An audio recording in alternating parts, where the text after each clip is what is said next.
গেল বছর ৫ আগস্টের পর যশোরের বেনাপোল স্থলবন্দর দিয়ে রেলপথে পণ্য আমদানি বাণিজ্যে বড় ধস নেমেছে। সর্বশেষ অর্থ বছরে রেলপথে আমদানির পরিমাণ কমেছে প্রায় ৭০%। ফলে কমেছে সরকারি রাজস্ব। যশোর জেলা রিপোর্টার রাহুল রায়ের তথ্য ছবিতে ডেস্ক রিপোর্ট। একসময় প্রতি মাসে ভারত থেকে ১০ থেকে ১২টি ট্রেনে পণ্য আসতো বেনাপোল রেল স্টেশনে, কিন্তু গেল বছরের ৫ই আগস্টের পর সে সংখ্যা নেমে এসেছে ২ থেকে ৩টিতে। এতে কমে গেছে পণ্যের সরবরাহ, ধাক্কা খেয়েছে রাজস্ব আয়ও। বন্দরের তথ্য বলছে, বিদায়ী ২০২৪-২৫ অর্থ বছরে রেলপথে মাত্র ১২,০০০ টন পণ্য আমদানি হয়েছে, যা ২০২৩-২৪ অর্থ বছরে ছিল ৪১,০০০ টন। অর্থাৎ এক বছরের ব্যবধানে আমদানি কমেছে ২৯,০০০ টন।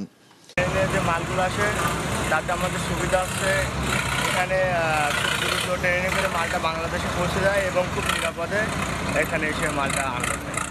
সংকটের কারণে যখন এলসি কম হয়েছে তখন এই রেলে পণ্য আসা কম হয়ে গেছে। ট্রেনে মালামাল আমদানি হলে খরচ অনেক কম, আমদানিকারকদের ব্যয় কমে যায় এবং ব্যবসায়ের উপকৃত হয়।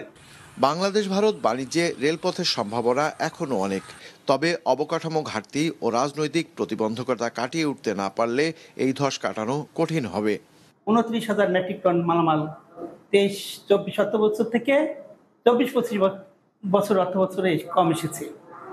এর ফলে রেলওয়ে রাজস্ব